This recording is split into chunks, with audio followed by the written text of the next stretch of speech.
Oke, selamat malam. Shalom Bapak Ibu, Saudara sekalian. Malam ini kita memasuki kitab Yehezkiel. Ya, sebelum itu mari kita tundukkan kepala, mari kita berdoa. Bapa kami yang di surga, kami mengucap syukur kalau di malam ini kami punya kesempatan untuk melanjutkan online Bible study ini. Biarlah setiap kami boleh belajar sebagai murid Tuhan yang baik. Dan juga Engkau urapi mulut hambamu ini untuk menyampaikan kebenaran. Ya, di dalam nama Tuhan Yesus kami berdoa. Amin. Ya, malam ini adalah sesi pertama Kitab Yehezkiel. Saya beri tema penglihatan dari Tuhan. Ya, Bapak Ibu sekalian, eh, seperti biasa kita harus tahu di mana letak kitab ini di dalam jenis tulisannya, genrenya. Kitab Yehezkiel kita lihat ada di kitab nubuatan di Perjanjian Lama. Tentu saja tidak hanya nubuatan, di dalamnya bentuknya kan puisi, ada yang berupa peringatan, macam-macam ya. Nanti kita akan masuk ke dalamnya. Kita lanjutkan dulu. Ya, eh, Bapak Ibu Saudara ya, penulis kitab Yehezkiel itu kalau kita baca kitabnya memang tidak ditulis siapa penulisnya. Tetapi menurut tradisi yang dipercaya banyak orang, Kristen maupun Yahudi, penulisnya adalah Yehezkiel sendiri, Nabi Yehezkiel. Yehezkiel anak dari Buzi, seorang imam Saduki, ya. Nah, penglihatan dan nubuatan Yehezkiel itu terjadi antara tahun 593 sebelum Masehi sampai April 571 sebelum Masehi. Nah, sekitar 7 tahun sebelum pengepungan Babel atas Yerusalem, yaitu tahun 587 atau 586 sebelum Masehi. Dan sekitar 15 tahun setelah pembuangan Yehuda ke Babel. Ya, antara itu, sekitar itu. Nah, kitab Yehezkiel ini ditulis dengan gaya sastra puisi, modelnya apokaliptik, dan narasi ya. Narasi itu cerita biasa. Kalau apokaliptik itu tentang ada hubungan dengan akhir zaman juga, ya. Nah, tujuannya kitab ini ditulis adalah untuk memperingatkan atau mengingatkan akan penghakiman dari Tuhan, penghukuman dari Tuhan atas Israel. Karena Israel melanggar perjanjian dengan Tuhan, karena Israel memberontak, karena Israel sombong, tidak adil, penuh kekerasan terhadap yang lemah dan seterusnya, ya.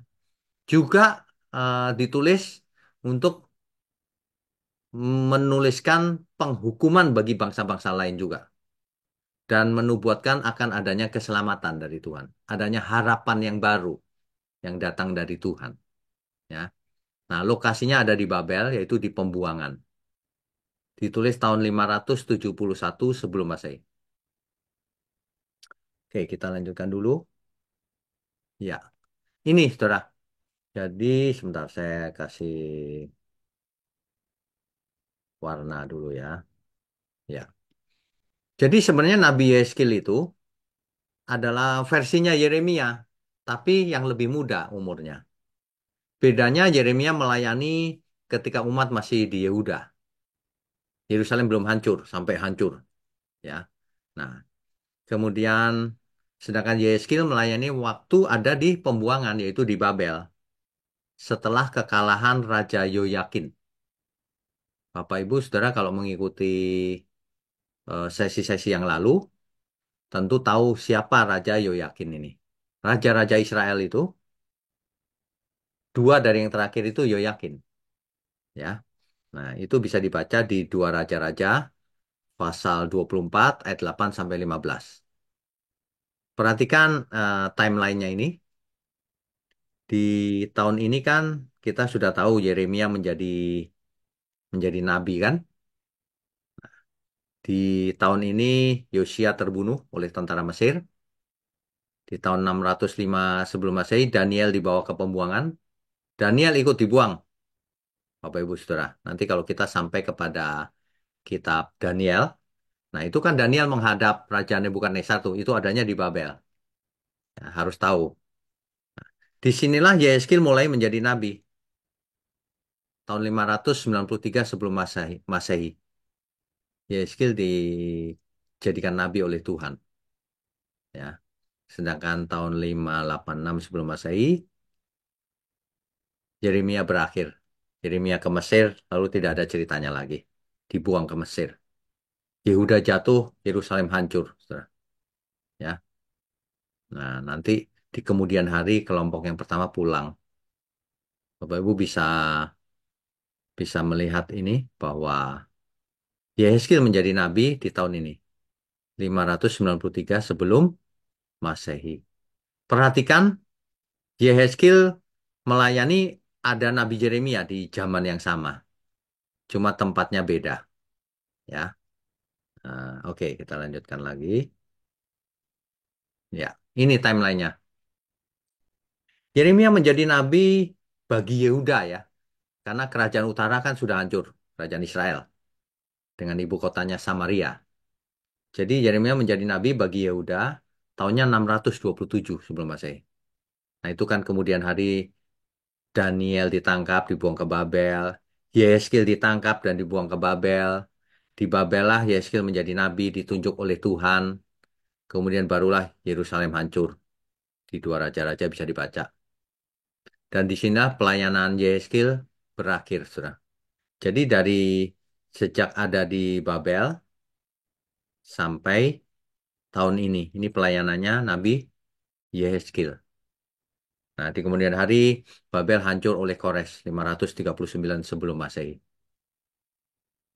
Ini jelas sekali ya timelinenya ya. Oke, kita lanjutkan. Iya. Tema-tema penting dari kitab Yehezkiel itu ini, saudara. Penyembahan berhala dan pelanggaran Israel akan perjanjian dengan Tuhan. Kemudian penghakiman atas bangsa-bangsa lain dan Israel juga. Adanya pengharapan akan ada Daud yang baru, yaitu Raja Mesianik, Sang Mesias. Kemudian pemulihan bait Allah dan umat manusia. Temanya Yehezkiel ini. Struktur penulisannya adalah sebagai berikut. Bapak Ibu bisa, saudara bisa catat ini, kemudian ke waktu membaca, perhatikan. Temanya bisa kita golongkan seperti ini. Kalau ada yang mengelompokkan dengan cara lain, boleh-boleh saja. Tidak masalah. Ya. Pasal 1 sampai 11 tentang penglihatan Yehezkiel secara rinci. Pasal 12 sampai 24 fokus pada bagaimana Israel dihakimi atau dihukum oleh Tuhan. Pasal 25 sampai 33 menjelaskan garis besar penghakimannya seperti apa. Dengan pasal 34 sampai pasal 37 itu menjelaskan bahwa akan ada harapan setelah masa pembuangan ini ada harapan yang baru. Ya, 38 sampai 39 menunjukkan kemenangan Tuhan atas bangsa-bangsa yang jahat. 40 sampai 48 membayangkan sebuah bait Allah yang baru dan ciptaan baru. Kita lanjutkan dulu ya. Ya. Ini Bapak Ibu, perhatikan baik-baik. Sebelumnya kan Israel di utara sudah jatuh ke tangan Asyur tahun 722 sebelum Masehi. Lalu Yeremia menjadi nabi di sini 627. Lalu di tengah-tengah sini Niniwe hancur, Asyur kalah ya. Kemudian baru Daniel ditangkap, dibuang ke Babel. Yehezkiel ditangkap, dibuang ke Babel. Yehezkiel menjadi nabi di pembuangan. Jadi ini uh, masa pelayanannya Yeremia dari sini sampai sini. Kemudian ada nabi lain yang pelayanannya di zaman yang sama, Habakuk ya. Ini sampai sini dan Daniel. Daniel agak panjang sampai sini. Begitu ya. Jadi pelayanan Yehezkiel sebagai nabi dari sini sampai sini. Dari tahun 593 sebelum Masehi sampai 571. Cuma 22 tahun, Saudara. Tidak lama pelayanannya, ya. Oke, kita lanjutkan. Ya. Bapak Ibu perhatikan baik-baik bahwa jangan pernah membayangkan di satu zaman hanya ada satu nabi. Bukan begitu. Ada banyak sekali nabi yang di zaman yang sama. Contohnya ini, Daniel dan Yehezkiel melayaninya di situ, ya. Yang melayani di Asyur, Yunus dan Nahum yang melayani bagi Asyur. Yang melayani di Israel yaitu Kerajaan Utara, Hosea dan Amos, ya. Yang melayani Yehuda banyak banget nih. Ada Mika, ada Yesaya, Zefanya, Habakuk, Yeremia, Hagai, Zakaria, Maleaki. Nabi paling akhir Maleaki ya, sebelum datangnya Mesias. Nah, khusus Yoel kita tidak tahu lokasi dan waktunya kapan. Tidak berhasil diketahui. Sedangkan nabi yang untuk Edom itu Obadja. Jadi ada banyak nabi, kadang-kadang overlap di waktu atau periode yang sama. Cuma pelayanannya di lokasi yang berbeda. Bisa juga lokasinya sama, ya. Mari kita lanjutkan dulu. Ya. Nah, ini sekilas masa depan saja, Saudara. Jadi masa depan akan sampai ke Nabi Maleaki, ya. Terus kosong, tidak ada nabi. Selama 400 tahun tidak ada nabi, tidak ada pewahyuan apa-apa. Nah, setelah itulah baru Mesias lahir, Tuhan Yesus lahir. Barulah malaikat turun dari surga mengabarkan kelahiran Sang Mesias. Begitu ya. Kita lanjutkan dulu. Iya.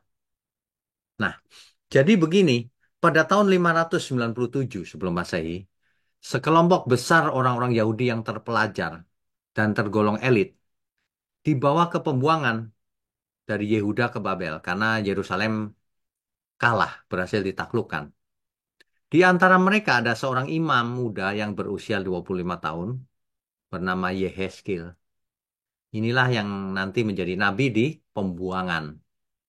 Jadi waktu ditangkap, Yehezkiel kurang lebih umurnya 25 tahun. Ya, gitu. Terus, nah ini adalah kalau kita baca Yehezkiel pasal 1, ayat 1 sampai 3. Coba kita baca, saudara. Yehezkiel pasal 1 ayat 1 sampai 3. Saya bacakan ya.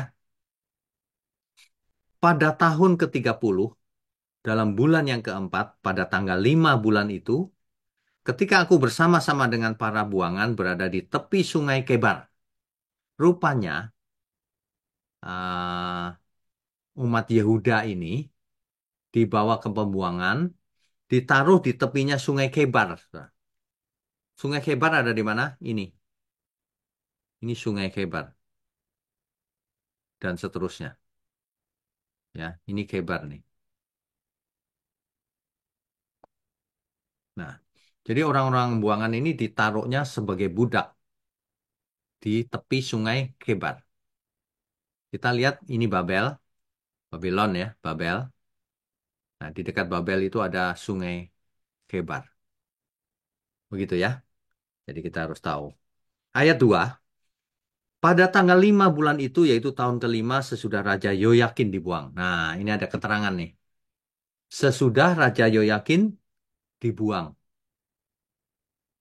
Maka ayat 3-nya. Datanglah firman Tuhan kepada Imam Yehezkiel, anak Busi, di negeri orang Kasdim, di tepi sungai Kebar, dan di sana kekuasaan Tuhan meliputi dia. Bapak Ibu, saudara sekalian, ya. Jadi kalau kita baca ini, kita jadi tahu sekarang. Mereka dibuang ke negeri orang Kasdim, orang Babel itu ya, di tepi sungai Kebar. Nah, pada waktu itulah Yehezkiel mendapatkan suatu penglihatan. Bapak Ibu, Saudara bisa baca dari ayat 4 sampai akhir. Di situ diceritakan penglihatan yang dilihat oleh Yehezkiel. Kalau kita baca, penglihatannya agak aneh ya. Contohnya ayat 4. Lalu aku melihat, sungguh angin badai bertiup dari utara dan membawa segumpal awan yang besar, dengan api yang berkilat-kilat dan awan itu dikelilingi oleh sinar. Di tengah-tengah api itu, kelihatan seperti suasa mengkilat. Dan itu kalau Bapak Ibu Saudara baca terus ya, nanti ada apa 4 muka, 4 sayap, dan seterusnya. Silakan dibaca. Ini mengartikannya agak sulit memang. Tetapi kalau kita baca Alkitab, jangan kita tenggelam pada ayat-ayat yang sulit dimengerti. Kita harus melihat gambar besarnya. Gambaran-gambaran yang dilihat oleh Yehezkiel ini sulit dibayangkan memang. Tetapi kalau kita baca di ayat 28-nya, itu menggambarkan apa sih penglihatan itu? Nah, ini yang namanya konteks dekat. Ya, kalau kita ini penglihatan kok dibaca lama-lama pusing.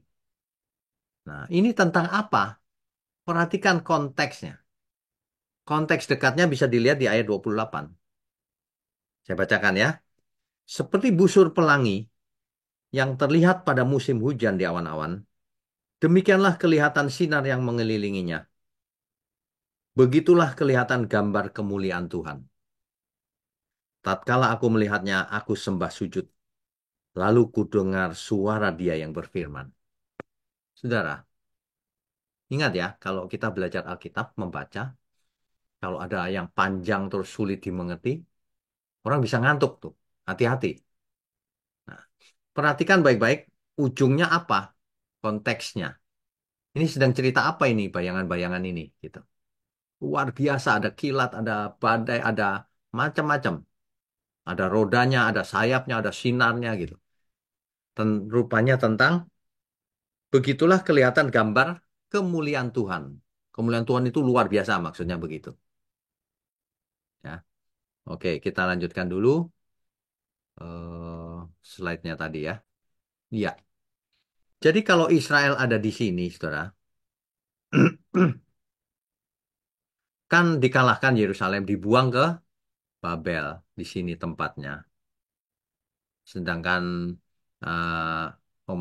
umat Yehuda ditaruh di tepi Sungai Kebar sebagai budak. Harus kerja keras, kerja paksa. Oke, kita lanjutkan dulu. Ya,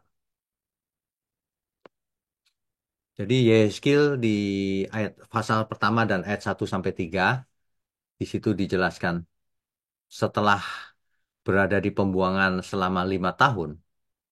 Tadi kan berangkatnya umur 25 tahun. 5 tahun kemudian umur 30. Itulah umur yang ideal yang untuk menjadi imam Tuhan atau nabi Tuhan. Ya.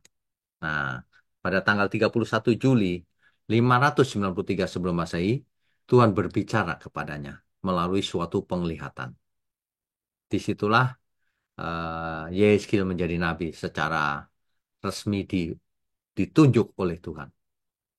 Oke, kita lanjutkan dulu. Ya. Jadi Bapak Ibu setelah serangkaian penglihatan yang luar biasa yang dilihat oleh Yehezkiel, akhirnya sampai pada ayat 28 yang tadi saya bacakan ya. Di situ dijelaskan konteksnya adalah gambar kemuliaan Tuhan. Ya manusia jadi mengerti bahwa kemuliaan Tuhan itu luar biasa, nggak bisa digambarkan. Begitu ya. Oke, kita lanjutkan dulu. Ya. Yesaya pasal 2 ada 10 ayat kita baca ya. Yesaya pasal 2. Biasakan membaca Alkitab secara benar dan mengerti, Saudara. Yesaya pasal 2. Firman-Nya kepadaku, hai anak manusia, bangunlah dan berdiri, karena aku hendak berbicara dengan engkau. Yehezkiel disebut dipanggil anak manusia oleh Tuhan. Ya, perhatikan sebutan anak manusia.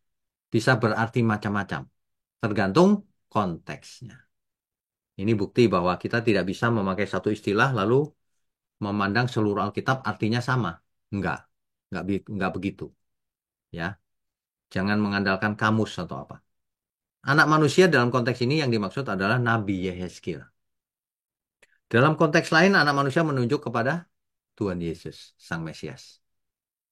Gitu ya. Nanti kita akan ketemu tuh di kitab Daniel dan sebagainya. Ada yang muncul di tengah-tengah api itu seperti anak manusia. Nah, itu dia, ya.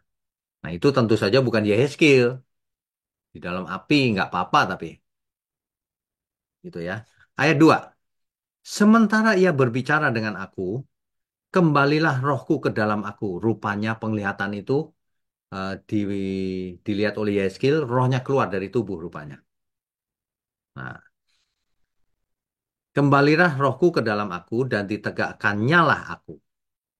Kemudian aku mendengar dia yang berbicara dengan aku.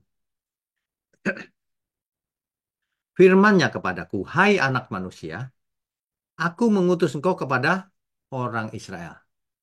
Jadi kita tahu di sini bahwa Yeskil diutus untuk orang Israel. Jelas itu. Kepada bangsa pemberontak yang telah memberontak melawan aku. Siapa? Ya Israel itu. Mereka dan nenek moyang mereka telah mendurhaka terhadap aku sampai hari ini juga. Ini perkataan atau firman Tuhan kepada Yehezkiel setelah rohnya kembali lagi masuk. Jadi rupanya sebelumnya Yehezkiel melihat penglihatan itu di dunia roh mungkin ya. Rohnya keluar dari tubuh. Nah ini masuk lalu firman Tuhan didengarnya. Ayat 4. Kepada keturunan inilah yang keras kepala dan tegar hati, aku mengutus engkau. Dan harus kau katakan kepada mereka, beginilah firman Tuhan Allah. Adonai Elohim, Tuhan Allah. Ya, aku mengutus engkau. Jadi Tuhan sendiri yang mengutus Yehezkiel dalam hal ini. Oke, ayat 5. Dan baik mereka mendengarkan atau tidak, kalau mereka mau dengar atau tidak, ya, sebab mereka adalah kaum pemberontak, mereka akan mengetahui bahwa seorang nabi ada di tengah-tengah mereka. Mereka akan tahu, ini nabi ini. Tapi mereka mau dengar atau tidak itu terserah mereka. Ayat 6. Dan engkau, anak manusia, janganlah takut melihat mereka maupun mendengarkan kata-katanya. Kamu jangan takut dan jangan hiraukan mereka ngomong apa aja. Biarpun kau di tengah-tengah onak dan duri, dan kau tinggal dekat kalajengking. Ini umat Israel diibaratkan dengan duri, onak, dan kalajengking. Sebab jahat. Nabi Yeskil diperingatkan baik-baik tuh. Bahwa kamu jangan takut.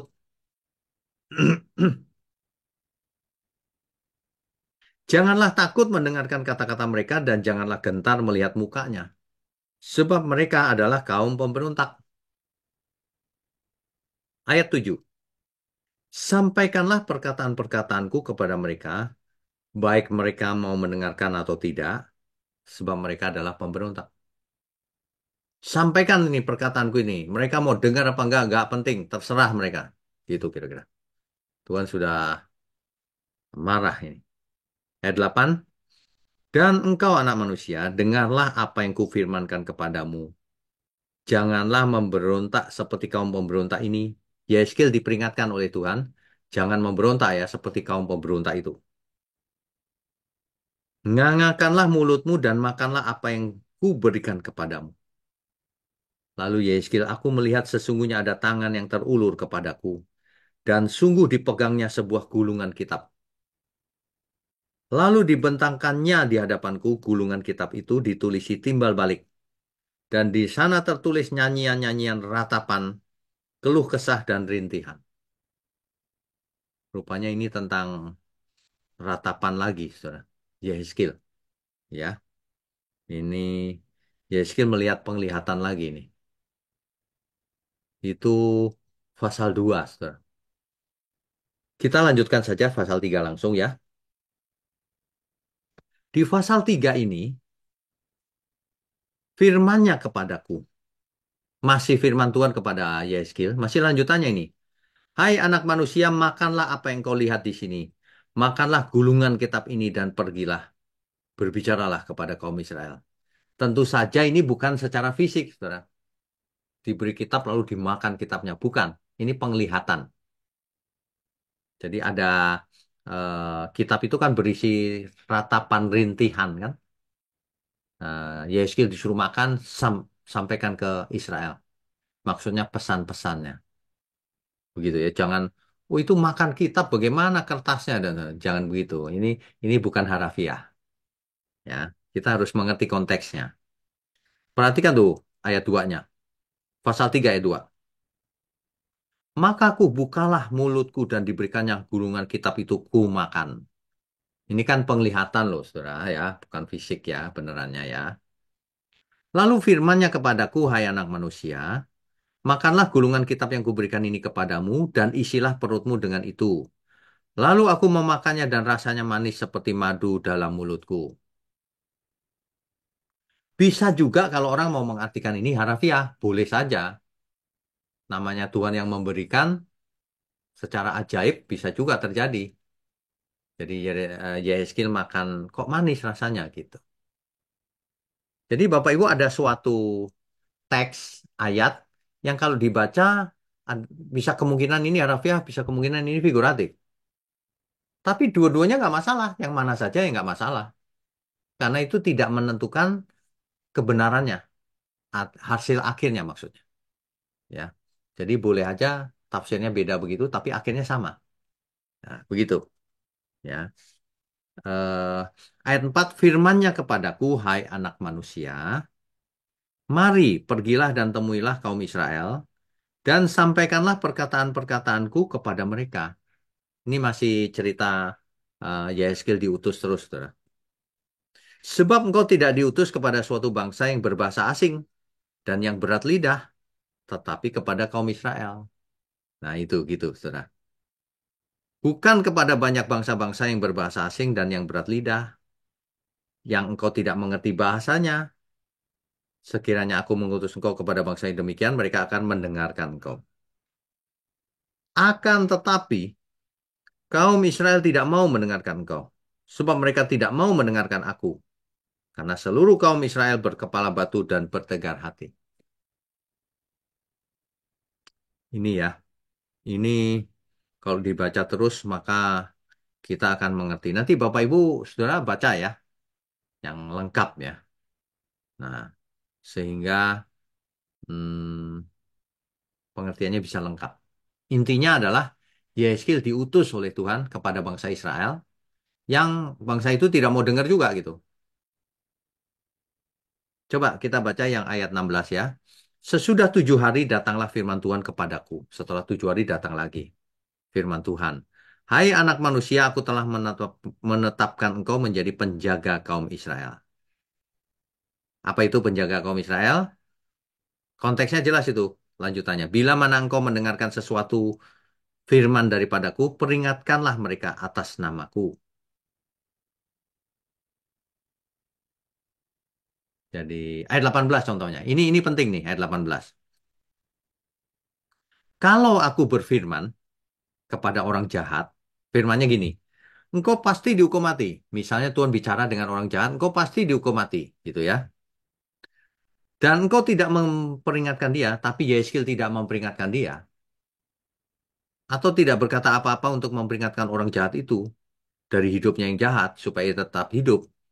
Orang jahat itu akan mati dalam kesalahannya, tetapi aku akan menuntut pertanggungan jawab atas nyawanya daripadamu. Bapak Ibu mengerti ya kalimat ini ya. Jadi Tuhan berkata begini, kalau aku berkata kepada orang jahat, kamu akan mati. Nah, itu tugasnya Yeskil untuk menyampaikan.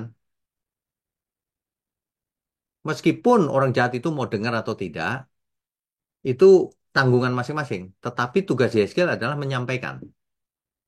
Kalau Yeskil tidak menyampaikan, orang jahat itu tetap mati, orang jahat. Tapi Yeskil juga harus menanggung akibatnya. Ini sama dengan prinsip hari ini, saudara.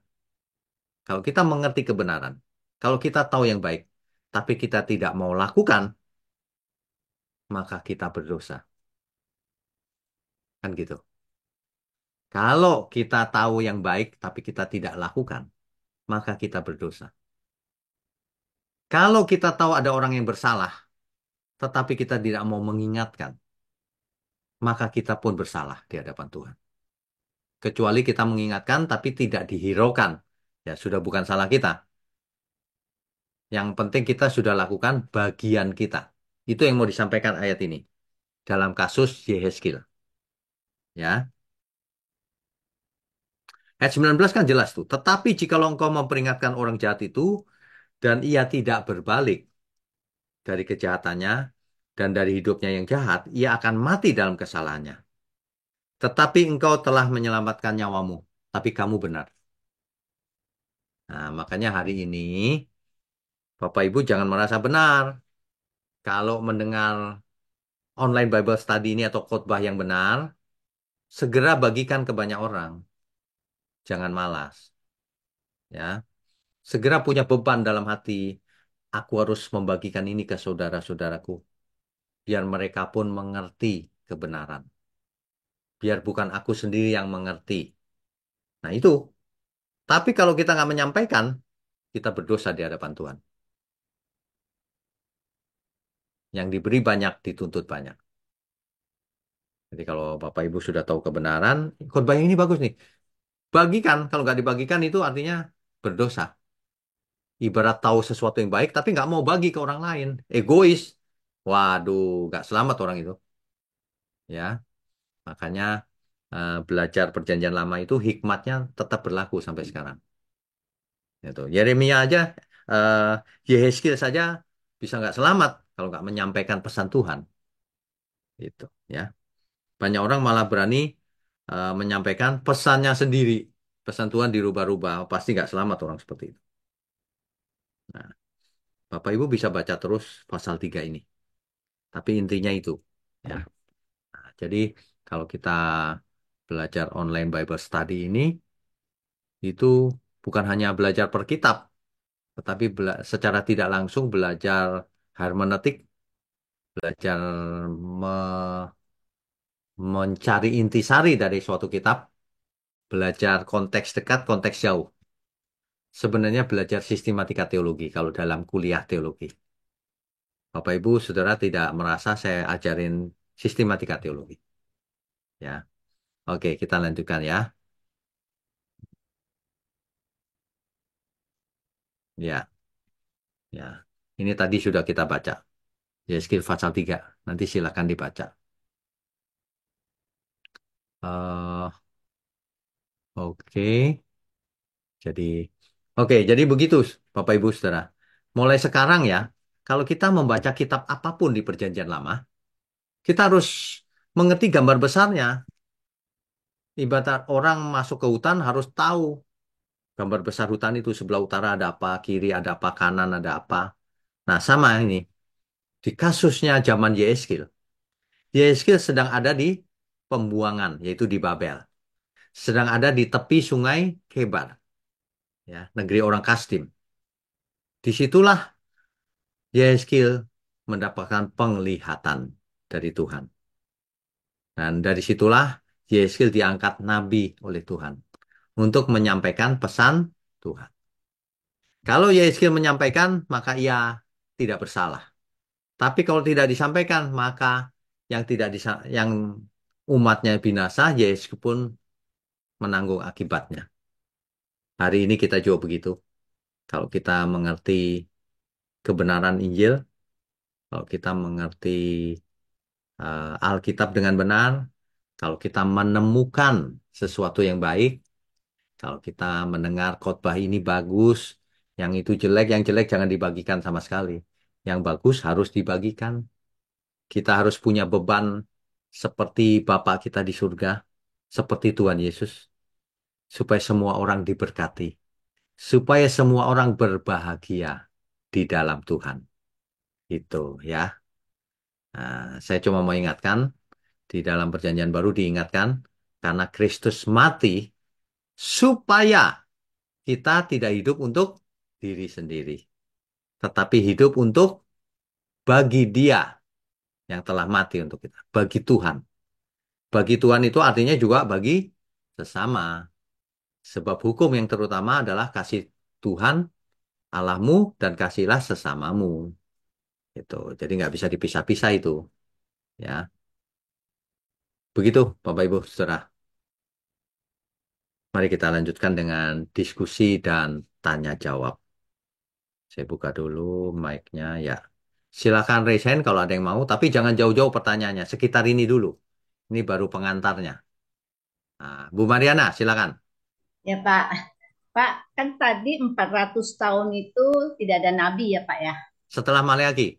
Ya setelah mereka nggak ada nabi. Ya, Lalu bagaimana cara komunikasi Allah dengan bangsanya ya Pak? Atau oh, memang sama sekali nggak ada? oke. Komunikasinya tetap Taurat, Bu. Kan Taurat masih ada. Oh, jadi hanya melalui Taurat, tapi Ya, sudah tidak ada nabi yang menyampaikan pesan gitu ya Pak? ya. Secara tertulis sudah tidak ada lagi dicatat. Oh ya, oke. Pak, Nah, pertanyaan kedua Pak. ya, Eh, kan tadi Bapak bilang kalau yang bagus bagikan ke ya, semua orang. Tapi bukankah ada kadang-kadang ada gini, yang ini memang hanya Tuhan khususkan buat kamu gitu. ya. Bukan untuk di-share. Nah, itu gimana ya Pak membedakannya ya? Oh, begini. Kalau untuk kita itu untuk pribadi, Bu. Kan Hah? kita tahu dari pesannya itu, ini pribadi nih. Hmm. Misalnya, Hmm. hari ini kamu mesti puasa. Masa semua orang harus puasa hari ini ya? Itu kan Oh pribadi. ya ya ya. Ya kan, nah Mhm. gitu. Oh Sesuatu ya. yang pribadi tidak perlu dibagikan. Hmm. Nah, sesuatu yang umum, orang Nah, harus mengalaminya juga ya harus dibagikan. oh ya, intinya berarti kalau Tuhan tuh berbicara secara pribadi ya udah untuk kita gitu ya. Ya, Tapi untuk kalau pribadi. kalau seperti yang tadi Bapak bilang ya itu secara umum ya kita bagikan ke orang gitu ya Pak. Ya, yang sederhana gini, Bu. Meskipun Tuhan tidak bicara, tapi kita tahu sesuatu yang baik, tetap Nah, harus kita bagikan. oh ya. Ya kan? Gitu. Ya. Pak, satu lagi boleh Pak? Boleh, boleh. Kan kalau Yeremia kan ratapannya meratap karena Yerusalem akan dihancurkan Pak. Ya, akhirnya dihancurkan. Ya, tadi Yehezkiel juga Bapak bilang itu juga ratapan. Nah, Ya. kali ini ratapannya lebih spesifik ke apa ya Pak? Kali ini ratapannya, meratapnya ada di pembuangan, di tepi Sungai Kebar. Oh ya, itu karena bebalnya masih Israel, mengenai ya, bebalnya bangsa itu ya Yehuda, Pak ya. ya. Oh ya, ya. Oke, oke. Ya itu aja Pak. Oh, oke. Ya, makasih Baik. ya Pak Wik. Berarti berikutnya Pak Mulyono, silakan Pak. Hari ini lancar nih Zoom-nya. Ya, selamat Puji malam Tuhan. Pak. Selamat malam. Pak, Lancar mengenai, 100%. Ya, halo, halo. Pak, mengenai Yeskiel ini kan mendapat penglihatan dari Tuhan terus ada tandanya seperti itu kan Pak. Ya, Loh, kalau di zaman sekarang itu kalau kita yakin itu penglihatan dari Tuhan atau enggak itu gimana Pak? oke. Lihatnya. Baik. Ini pertanyaan sangat baik. Karena seringkali orang mengaku penglihatan dari Tuhan, tapi tidak terjadi. Itu artinya bukan Ya. penglihatan, Pak. Itu halusinasi. Kalau penglihatan dari Tuhan itu pasti terjadi dan pasti kebenaran isinya. Gitu. Hmm. Itu ciri khasnya. Ber- berarti ada pembuktian berarti. Ada pembuktian, betul. Nah itu kan perlu makan waktu kan Pak kalau Iya pembuktian. pasti, Pak.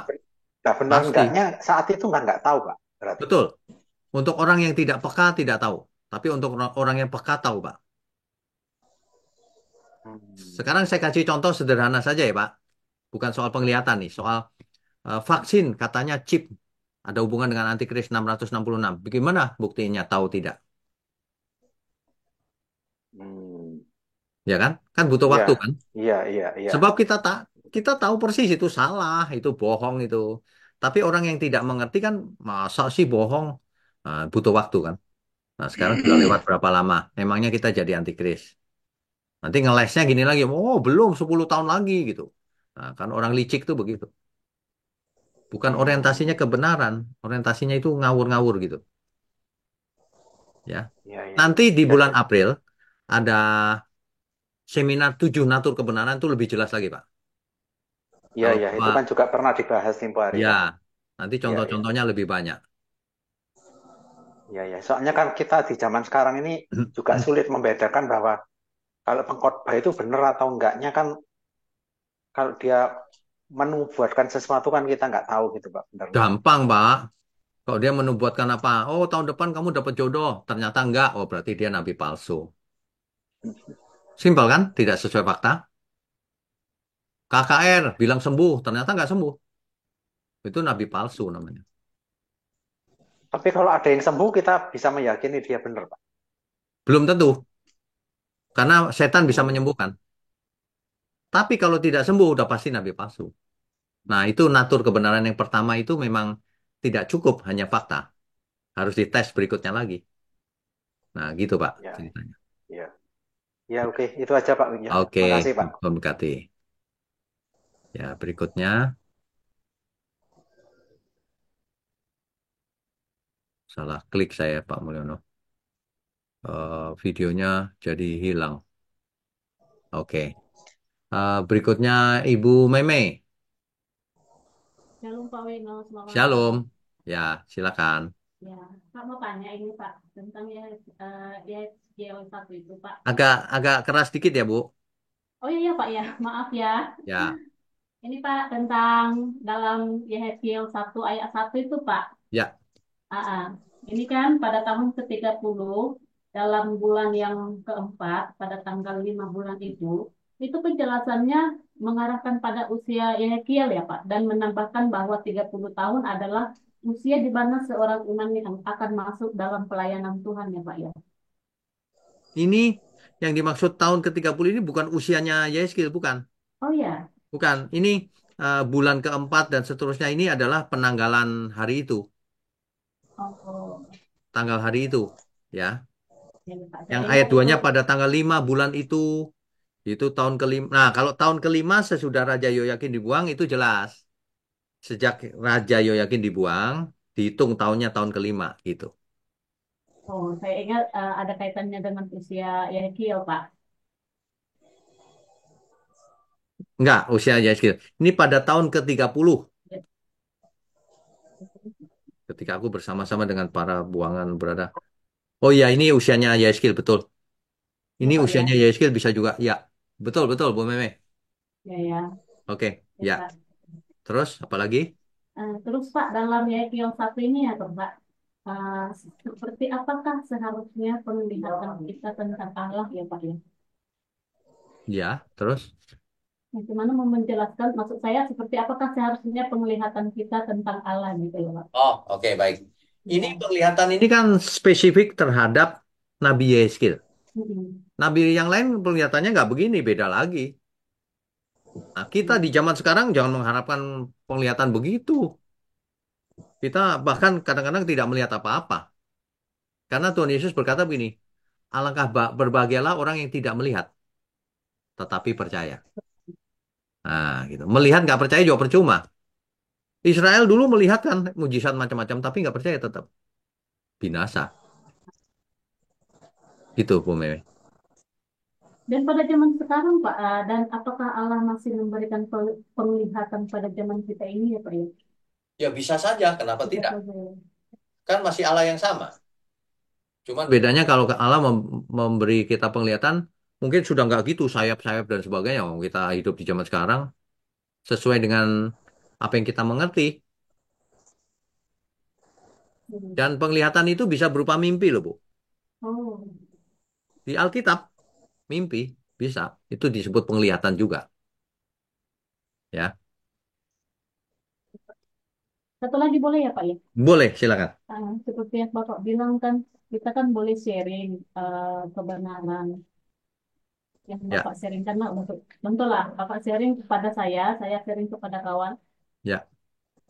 Kalau kawan kita itu selalu menolak Pak, di mana ya Pak? Apa kita tetap sharing juga ya Pak? Oke. Kalau dia menolak sampai marah ya, ya nggak usah di-sharing lagi. Tapi kalau cuma menolak-nolak biasa, ya dibagikan aja terus nggak apa-apa. Tapi kalau sampai ngajak berantem ya nggak usah kalau gitu berhenti saja, ya kan? Iya Pak ya.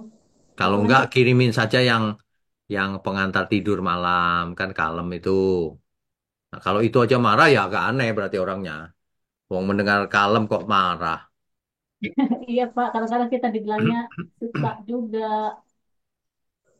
Iya, makanya. Kalau memang nggak mau ya sudah, jangan dipaksa. Ya ya Pak. Janji kita buat bagian kita ya Pak ya. Iya, kita lakukan bagian kita.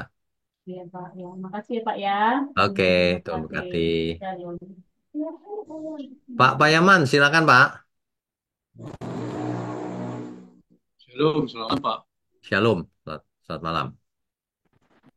Eh, Tadi pengalaman Ibu Mega sebetulnya ini kita alami apa basic kira-kira ya.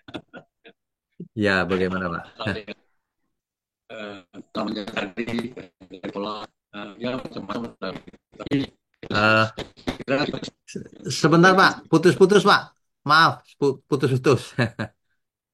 tadi pengalaman Ibu Mega yang berat, saya kira peserta OBS ini kurang lebih mirip-mirip mengalami hal yang kurang lebih sama lah gitu kan. Ya, Cuma kita harus siap kadang-kadang serangan Yesus ditolak apalagi kita ini misalnya ya, kita dibilang kan sok ini kan gitu Pak. ya, Yang mau saya tanya ini Pak, tadi setelah Nabi mendaki sampai ke tangan Tuhan Yesus ada kekosongan 400 tahun lebih tadi ke Bapak katakan kan ya. dari kekosongan. Nah, jadi eh, bagaimana komunikasi antara Tuhan atau Allah dengan bangsa Israel kan di situ terjadi seolah lost contact. Jadi apa yang terjadi pada kurang lebih selama masa itu? Terima kasih. Ya, baik, baik. Jadi seolah-olah kok tidak ada berita lagi gitu. Berhenti 400 tahun tuh. Nah, tetapi kita harus ingat bahwa di masa itu Taurat sudah lengkap. Jadi umat manusia punya Taurat hari itu. Sambil menanti penggenapan Sang Mesias datang. Ya memang begitu Pak, sejarahnya memang begitu. Jadi manusia tetap nggak bisa alasan bahwa nggak ada firman Tuhan, nggak ada. Ada Taurat, Taurat lengkap Pak. Makanya kalau kita uh, baca di Perjanjian Baru, yang memiliki Taurat dihakimi menurut Taurat. Bangsa lain saja yang tidak memiliki Taurat dihakimi menurut Taurat yang ada di hati mereka. Beda dengan kita. Kita sudah mendengar Injil dihakimi menurut Injil. Begitu Pak. Jadi yang enggak bangsa Israel itu udah mandiri apa negara pedoman Bumtor Pak ya. Ya, ya. Nah, nanti ketika kita sampai ke Kitab Maleaki, nah kita akan bahas tuh yang 400 tahun kosong itu. Oh, Ya, nah, terus lagi Pak ya. Saya tadi Pak Nabi Ezekiel, Ezekiel orang Saduki, jadi kok bisa Nabi yang dituduh ya? Padahal orang Saduki ini kan orang yang tidak pada dia sebagai anak kan bersama dengan perihan. Nah, makasih Pak. baik. Jadi Tuhan bisa memilih siapa saja, Pak, yang bisa diutusnya. Kebetulan ini adalah dari golongan Saduki. Nah, tapi Yeskil dipakai Tuhan. Sedangkan kasus lain malah Abraham bukan dari golongan mana-mana, Pak. Abraham orang tuanya malah penyembah berhala. Tuhan bisa pakai siapa saja, Pak. Makanya hari ini kita tidak bisa bicara begini. Kalau orang tuanya baik, anaknya pasti baik. Belum tentu juga. Kalau orang tuanya tidak baik, anaknya nggak mungkin baik. Belum tentu juga. Masing-masing punya kehendak bebas. Gitu. Jadi kita jangan, Tuhan saja memilih yang dari golongan Saduki, ya kan? Jadi Tuhan sangat mengasihi semua golongan. Saya Asal mau tadi diutus. berpikir, saya tadi berpikir seperti itu golongan ekstrim Pak ya. Ya. Ya, ya. Oke, Saya kira makasih Pak. Selamat malam. oke. Shalom Pak. Shalom. Tuhan berkati, Pak. Em, Berikutnya ada namanya Michelle ya. Malam, Pak. Malam. Pak, saya ada dua pertanyaan. Yang Videonya nggak bisa pertama, di- dibuka ya. Videonya nggak bisa ya. oh iya ya Pak, mohon maaf Pak. Eh, saya ada dua pertanyaan. Yang Ya, pertama, tentang melihat Tuhan dalam penglihatan. Bukankah Tuhan itu saking penuh kemuliaannya sehingga orang nggak bisa melihat wajah Tuhan? Nah, terus kalau melihat Tuhan dalam bentuk gambar di mimpi, Tuhan menunjukkan wajahnya. Kenapa ya Tuhan? Maksudnya, kenapa Tuhan menunjukkan wajahnya? Bukannya seharusnya terselubung eh, cahaya saja atau apa gitu? Baik, baik. Jadi tidak seorang pun bisa melihat Allah. Mm-mm. Tidak seorang pun. Makanya lihatnya dalam bentuk penglihatan. Penglihatan itu bisa berupa mimpi, bisa berupa rohnya keluar melihat. Jadi bukan fisik ya, bukan fisik. Iya, Melihat dengan gambaran-gambaran tadi itu. Misalnya yang tadi ya, kalau kita baca Yehezkiel, ada 4 sayap, ada 4 muka, ada rodanya, ada sinarnya. Itu kan penggambaran-penggambaran saja. Masa Tuhan aneh gitu, mukanya 4 dan sebagainya, kan enggak. Itu maksudnya adalah karena begitu kemuliaan Tuhan luar biasa gitu. Itu maksudnya. Jadi penglihatannya bukan langsung begitu, nggak bisa. Penglihatan itu suatu pengganti daripada apa yang sebenarnya. Tuhan digantikan dengan sinar misalnya, supaya manusia tidak binasa. Sebab kalau berhadapan muka langsung mati manusianya. Nggak mungkin. Gitu. ya makanya hanya lewat gambar saja gitu ya Ya, Pak. kalau dalam mimpi ya, bukan cuma Iya, gambar. Kalau anak kecil gitu ya, nanti diberi penglihatan surga itu, oh surga itu tempat bermain. Banyak bunganya, enak bermain gitu. Tapi kalau orang besar, oh surga itu terbuat dari emas. Mungkin dia tukang dagang emas di dunia ini kan, jadi diliatin soal emas gitu. Jadi sesuatu yang hebat gitu. Nah, jadi iya, bahasanya itu yang disampaikan ke manusia berupa penglihatan-penglihatan gitu. Ya, baik Pak. Pertanyaan kedua ya Pak. boleh silakan. Menurut Pak Wigmio, kenapa manusia itu bisa iri hati? Oke. Terus bagaimana cara menyadari bahwa mengindikasi diri sendiri bahwa saya sedang iri hati dan bagaimana menghilangkannya? Baik, ini pertanyaan sangat relevan dengan keadaan manusia sejak penciptaan awal. Itu Kain iri hati dengan adiknya kan, Habel. Karena iri hati ya bunuh adiknya. Waduh, hari ini juga sama. Kalau orang iri hati terhadap seseorang, ia akan membunuh tuh. Kalau tidak secara fisik, secara karakter, pembunuhan karakter. Iri hati. Bagaimana supaya tidak iri hati? Ya kita harus mengerti posisi kita di hadapan Tuhan. Kita itu hamba Tuhan. Seorang hamba tidak punya keinginan harusnya sesuai kehendak tuannya saja. Tidak usah punya keinginan pengen ini, pengen itu. Ambisinya gede, nggak usah. Kalau seseorang punya ambisi besar, ingin ini, ingin itu, mencari nilai diri, aku lebih hebat dari dia. Itu mulainya tuh. Nanti jadi iri. Salah. Kalau kita lihat orang lain lebih hebat, kita senang. Kalau kita lihat orang lain sukses, kita ikut happy buat dia. Kan mestinya begitu jiwa yang sehat. Kalau jiwa yang sakit gini, lihat orang lain susah, senang kita. Senangnya, senangnya kalau kita lebih hebat. Bukan. Jiwa yang sehat itu kalau lihat orang lain happy, kita pun happy. Waduh, happy. Kalau lihat orang lain sedih, kita ikut sedih. Kenapa dia begitu ya? Nah, begitu.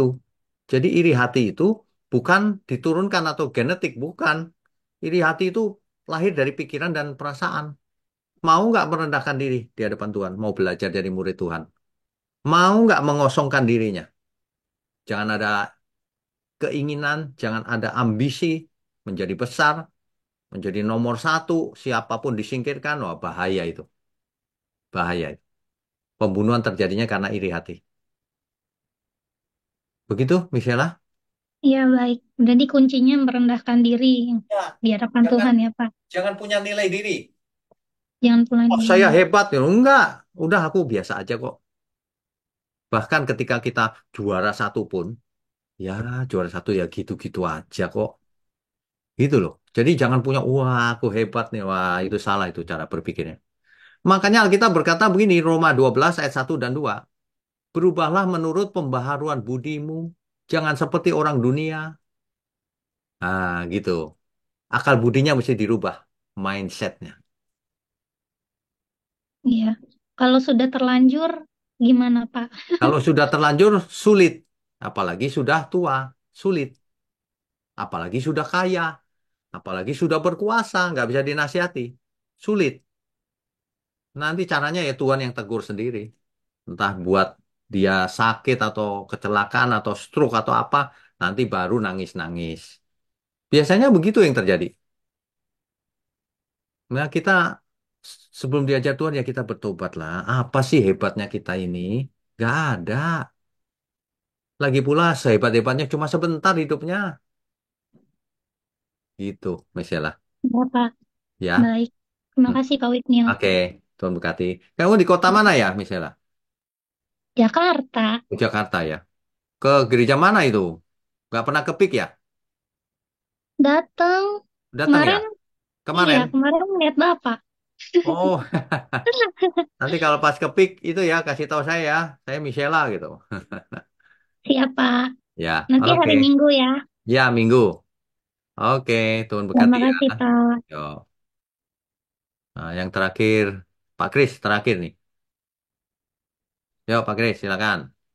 Ya, shalom malam, Pak. Shalom. Aman nih, Pak, malam ini. Iya, tadi saya ngetes dulu, saya nunggu Pak Payaman dulu, Pak. Setelah Pak Payaman aman, berarti Ah, berarti yang lain saya aman ya. dulu nih. Ya, berarti aman kalau Pak Payaman sudah. Oke, silakan. Saya ini termasuk yang bertobat masuk Kristen karena mendapat mimpi penglihatan. Saya ketemu Nah, itu dia. Tuhan Yesus. Ya. Jadi salah satunya saya ini. Cuma yang saya tadi barusan ini Michelle tanya, ini saya terus jadi agak nyimpang. Saya ingat sebetulnya kalau kita pernah perjumpaan pribadi dengan Tuhan itu, kita kalau mau sombong mau apa itu kayak ketampar Pak, karena waktu kita ada di dalam hadiratnya Tuhan, kita itu baru tahu kalau betapa agungnya, betapa kudusnya Tuhan, dan kita ini betapa tidak berartinya gitu loh Pak. Ya. Jadi ini yang di Yeskiel ini kan sebetulnya kan orang mungkin nangkapnya wah penglihatan-penglihatan apa, tapi yang eh, kadang-kadang kita hanya bisa mengerti kalau kita sendiri sudah pernah merasakan penglihatan-penglihatan itu adalah justru kita merasa bahwa hidup ini tidak relevan untuk dipertengkarkan atau untuk apa Iya, sebetulnya. betul. Salah satunya itu. Jadi Betul. apa orang kadang-kadang kan terlalu membesar-besarkan arti penglihatan dan apa, tapi sebetulnya atmosfer dan suasana yang kita tangkap waktu kita dapat penglihatan-penglihatan semacam itu sebetulnya justru apa ya, kenapa saya urusan-urusan remeh-temeh kayak gini kita ributkan ya, padahal ini kan apa sesuatu yang sementara gitu loh Pak. Jadi yang kadang-kadang kita itu perlu secara pribadi nyampe ke dimensi itu kita baru sadar oh ternyata bahkan sampai ke nyawa pun sebetulnya ndak bukan sesuatu yang patut kita apa pertahankan atau apa kayak gitu loh Pak, sampai sampai kayak gitu. Ya, Jadi benar. orang kadang-kadang kan kalau baca kitab Yeskiel ini kan seolah-olah kayak wah anu apa penampakannya yang wah atau apa. Padahal yang orang miss kalau belum pernah ngalami sendiri itu malah sebetulnya suasananya itu yang kita ada di saat itu yang sulit dideskripsikan sebetulnya. Ya, Jadi ya. nah, yang saya mau tanya ini Pak, tadi penjelasan Pak Wiknya mengenai Yeskiel ini termasuk orang Saduki itu referensinya dari mana Pak? Referensinya ada di dia anak Busi, Husi. Husi itu ya. Imam Saduki, Pak. Oh gitu ya. Ya, Busi itu Ada, anak-anak itu oh ada Saduki. anu genealoginya ya Pak Ya, ya. ada. Ada Iya. urutnya ya. Itu Oke, Saduki. oke. Terus Ya. saya mau tanyanya, itu kan kira-kira abad ke-6 sebelum Masehi Pak. Ya, oke. Ya, orang Saduki. Ini Hmm. ada yang nulis dan itu diakui sebagai nabi. Sedikit banyak saya mikirnya kan harusnya ada pengaruhnya ke orang Saduki juga apa yang ditulis Yeskiel. Cuma Ya, Paulus itu menuliskan kalau orang Saduki itu tidak percaya kebangkitan, malaikat dan roh. Padahal yang ditulis Yeskiel ini kan jelas-jelas menunjukkan tentang ya minimal kalau tidak disebut apa kerubim ya roh-roh apa itu kan dibahas dulu Pak. Jadi saya agak enggak nyambungnya di situ Pak. Kok bisa gitu? oke. Saduki tidak percaya kebangkitan fisik, Pak. Oh gitu. Itu yang dimaksud oleh Tuhan Yesus. Saduki tidak percaya itu bisa bangkit secara fisik. Itu aja yang Iya. Saduki nggak percaya. Sedangkan, Waktu waktu ada pertengkaran waktu Paulus di sidang itu kan Paulus menuliskan kalau apa di Kisah Rasul 23 orang Saduki tidak percaya kebangkitan, ya, malaikat dan roh. ya, Nah, padahal di Yeskiel ini tadi kan kalau kita lihat di pasal 1 aja kan kelihatan ya, sebetulnya. ya, Ya, itu yang saya ya, heran ya, eh, bagaimana bisa gitu loh, Pak. Maksudnya ini kan Yeskiel tadi ya. menurut Kita kita tidak tahu tepat kenapa begitu, Pak. Mungkin di zaman itu sudah ada beberapa golongan Saduki, mungkin saja kita nggak tahu. ya Karena kalau nggak percaya berarti roh, agak aneh sih kalau nggak percaya roh. Ya, iya berarti enggak ada yang enggak sependapat berarti, Pak. iya betul, betul. Terus pertanyaan terakhir ini, Pak. Sejak kapan kira-kira tahun berapa mulai ada pemisahan antara Farisi dan Saduki, Pak? Waduh, tahunnya saya nggak tahu, Pak. Tahun berapa ya? Tapi Belum, ini belum. kok iya, maksud saya ini kok sudah abad ke-6 sebelum Iya, Masehi iya. kok sudah Oh, tercatat sudah ada orang gitu ya. Saduki gitu loh Pak. Ya Ya, ya, maksud ya. saya itu. Nanti coba saya cari infonya, Pak. Sejak Iya, kapan itu gitu ya. iya saya juga agak penasaran juga kok. Saya pikir itu kejadiannya ada ini kan semacam kalau zaman sekarang ada gereja karismatik, ada gereja apa kayak gitu kan Ya, seperti itu. Saya pikir itu kejadiannya di setelah Maliaki ada perpecahan doktrin atau apa saya pikir itu. Ternyata ini bukan, bukan. sebelumnya malah sudah Jauh ada satu sebelumnya. ya. Jauh sebelumnya. Iya. Pertanyaan saya itu aja, Pak. Oke. Ya. Tuhan berkati. Terima kasih, Pak. Tuhan berkati. Eh, masih ada satu lagi. Pak Surya. Pak Surya, silakan, Pak. Malam Pak Vigno, Malam. Pak mau tanya tapi tidak berhubungan sama pembahasan malam ini. Oh, iya, iya. Eh, yang menjadi pertanyaan masih ada dosa keturunan nggak Pak? Dan dosa keturunan itu apa? Oke, baik. Makasih Pak. Jadi, jadi sebenarnya tidak ada istilah dosa keturunan di Alkitab. Adanya natur dosa. Nah, natur dosa itulah yang diturunkan. Artinya apa? Seluruh keturunan umat manusia waktu lahir sudah punya natur dosa. Kodrat dosa di dagingnya. Kecenderungannya berbuat dosa. Nah, itu benar. Tapi kalau dosa turunannya enggak. Artinya gini, kalau orang tuanya membunuh, anaknya berarti dosanya membunuh. Enggak. Enggak. Dosa itu masing-masing. Yang diturunkan itu natur dosanya, kecenderungannya, kodratnya. Nah, gitu. Jadi artinya apa? Artinya kutuk keturunan itu tidak ada.